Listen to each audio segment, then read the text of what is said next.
So this is test 2 of the heart valve, and this is with a more viscous substance. So here we can see the valve again. You've got the area where the blood flow is supposed to go through, and then the two areas of the heart. And I have got 30 milliliters of soap. And soap is obviously a little more viscous than water. It just means it's thicker, doesn't flow as fast. So the test here is really a better demonstration of blood because blood is not as thin as water is. So we're going to test this here, and then I will clip into a shot of data explanation. And I've got a timer to the side, and we're going to start this and see how well it does. So we're going to hold this the right way. I'm doing this alone. This is not the greatest way to do this. I'm going to start the timer early at 5 seconds, and I will start pouring when it hits 5.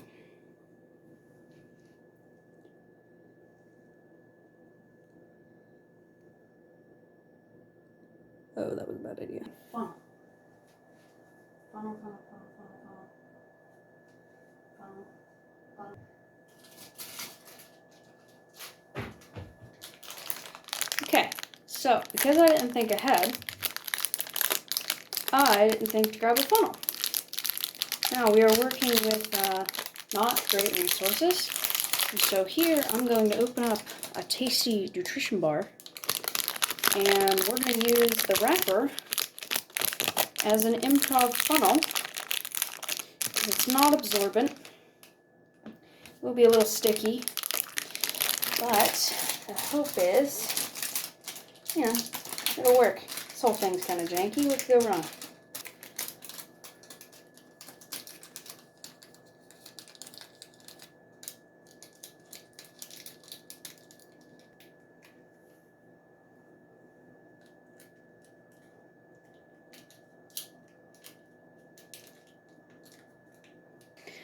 So here it is, improv by Candy Wrapper, while I enjoy my tasty treat afterwards. So take 2, I'm going to wait until it hits 5 seconds, and then we're going to start pouring. And then afterwards we will see what the time is, and I will calculate the flow rate. So here we go. A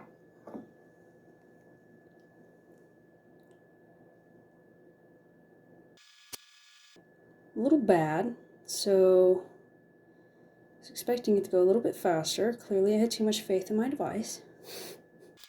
We have not even half of it in right now, and we're sitting here waiting, although there you go, you can see some coming down the bottom. So right here you can see it running down the side.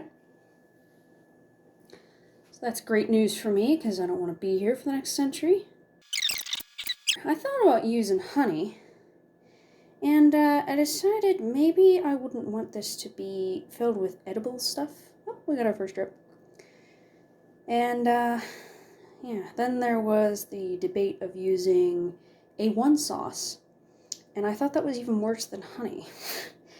I also thought about ketchup and mustard. Ketchup would have been the preference. I don't like mustard. Well, I believe my partner is going to be trying this with corn syrup, but I don't have the fancy stuff, and so, if the candy wrapper didn't give it away, we're doing this a little bit hillbilly. But the main problem seems to be that the soap is actually getting stuck around the marble. And this makes sense. Obviously, you'd expect it to pass through the tubes a little bit slower. It's going to have some friction along the sides of the tubes. But what I didn't think about was actually the marble and the clip are going to have soap get stuck to them. And so you can see a somewhat even rate with occasional drops that help support the inconsistent flow rate. We are about at 20, a little under maybe, 20 milliliters right now. So we have put in about 10. And yeah. But the funnel also shrinks the diameter of the tube by about a half, because it needed to fit inside the tube. I didn't want any soap leaking out. And so I've actually hindered myself Not by much, mind you, but when you are dealing with something more viscous, it's not as easily flowing.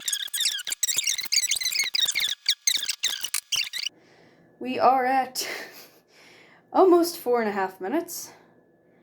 I don't know how much of this monologuing I'm going to cut out, because it's just a lot of blabbering, but it is really boring just watching this thing drip. And maybe again, drip. There you go.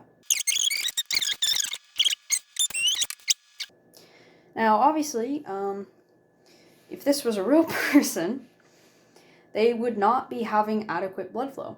And so the issue you would run into is the valve is not transporting enough blood through it.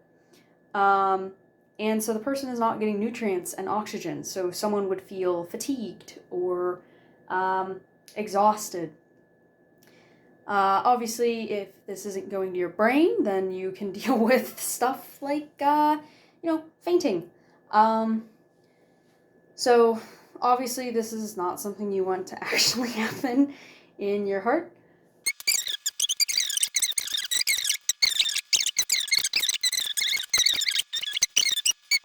So it is the last of the soap. And so now going to wait until when, nobody knows.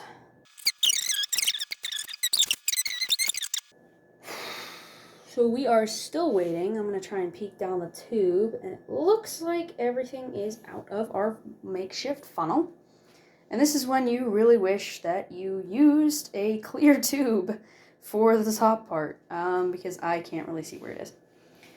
So I'm just going to wait until that top part really starts dripping, stops dripping, and yeah.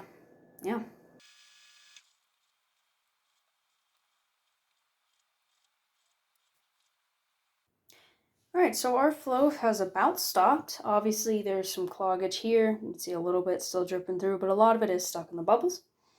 So we're going to rinse this out. I'm going to get the data, and I will be right back. Alright, so here is the data.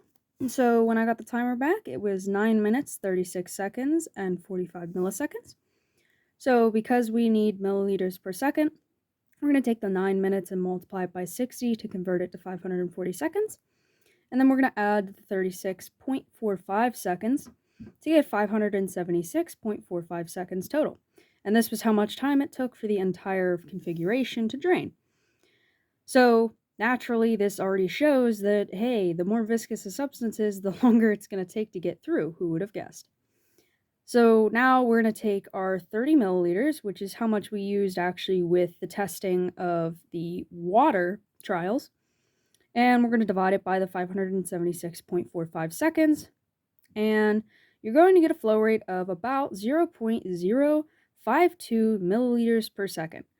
For reference, that's really bad.